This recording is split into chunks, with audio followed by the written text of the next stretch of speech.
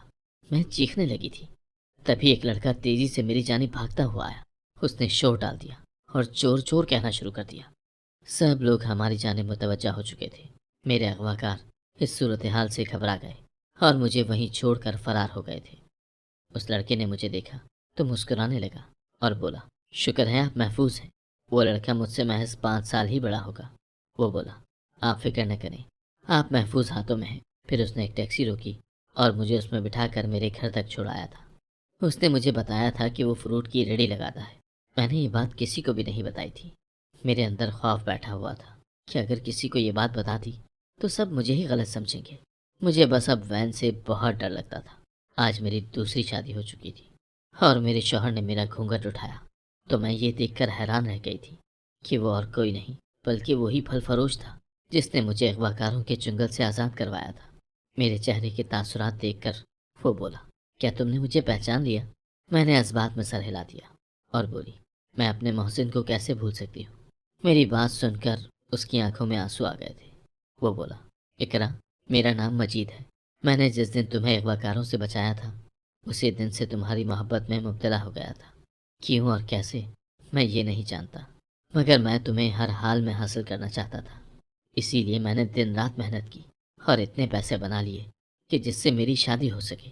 میں نے اپنا رشتہ جس دن تمہارے گھر بھیجنا تھا مجھے پتہ چلا کہ اسی دن تمہاری شادی ہو گئی تھی۔ میں نے یہ صدمہ بڑی مشکل سے برداشت کیا تھا۔ میں تمہاری ایک جھلک دیکھنے کے لیے اکثر تمہاری گلی میں بھی آیا کرتا تھا۔ ایک دن میں نے تمہیں چھت پر دیکھا جب تم کپڑے ڈالنے آئی تھی۔ بس میں تمہیں دور سے ہی دیکھ کر خوش ہو جایا کرتا تھا۔ تب ایک دن مجھے پتہ چلا کہ تمہارے شوہر نے تمہیں طلاق دے دی ہے اور وہ کسی ایسے مرد کو ڈھونڈ رہا ہے جو تم سے حلالہ کرنے کے لیے تیار ہو جائے۔ یہ بات سن کر میں خوشی سے جھوم اٹھا تھا اور تمہارے شوہر سے کہہ دیا کہ میں حلالہ کرنے کو تیار ہوں، کیونکہ یہ چند دن میں تمہارے ساتھ بتاؤں گا یہی میری زندگی کی جمع پونجی بن جائیں گے۔ اس دن کے بعد مجید نے مجھے اتنی خوشیاں دی تھی کہ میں حیران رہ گئی تھی۔ وہ بہت اچھا انسان تھا۔ شادی کے تیسرے دن اس نے مجھے طلاق دے دینا تھی۔ اس دن وہ میرے پاس آ کر بیٹھ گیا اور بولا، اقرا میں تمہیں لگژری لائف نہیں دے سکتا، تمہارے لیے نوکر چاکر بھی نہیں رکھ سکتا، مگر تمہیں عزت، مان اور پیار دے سکتا ہوں۔ میں تم سے درخواست کرتا ہوں کہ تم مجھے چھوڑ کر اپنے پہلے شوہر کے پاس واپس مت جاؤ۔ اس نے پہلے بھی تمہاری قدر نہیں کی تو اب کیا کرے گا؟ ایک بار طلاق دے چکا ہے تو کیا گارنٹی ہے کہ وہ دوبارہ تمہیں طلاق نہیں دے گا؟ میں مجید کی بات سمجھ چکی تھی۔ مجھے بھی مجید سے بہت عقیدت تھی۔ اس نے مجھے 2 بار بچایا تھا، اسی لیے میں نے سہیل کو اپنا فیصلہ سنا دیا کہ میں مجید سے طلاق نہیں لوں گی۔ سہیل نے یہ بات سن کر بہت واویلا مچایا تھا، مجھے سنگین نتائج کی دھمکیاں بھی دی تھیں، مگر میں نے اپنا فیصلہ نہیں بدلا تھا۔ میں مجید کے ساتھ بہت خوش تھی۔ اللہ پاک نے مجھے بیٹی جیسی رحمت سے بھی نواز دیا تھا۔ تب مجھے پتہ چلا کہ سہیل نے بھی دوسری شادی کر لی تھی اور اب کی بار وہ مکمل طور پر اپنی بیوی کا غلام بن چکا تھا۔ اس نے بیوی کے کہنے پر اپنی ماں اور بہن کو بھی گھر سے نکال دیا تھا۔ میں یہ نہیں کہہ رہی کہ اس نے اچھا کیا، مگر ہر انسان کو اس کے کیے کی سزا لازمی مل جاتی ہے۔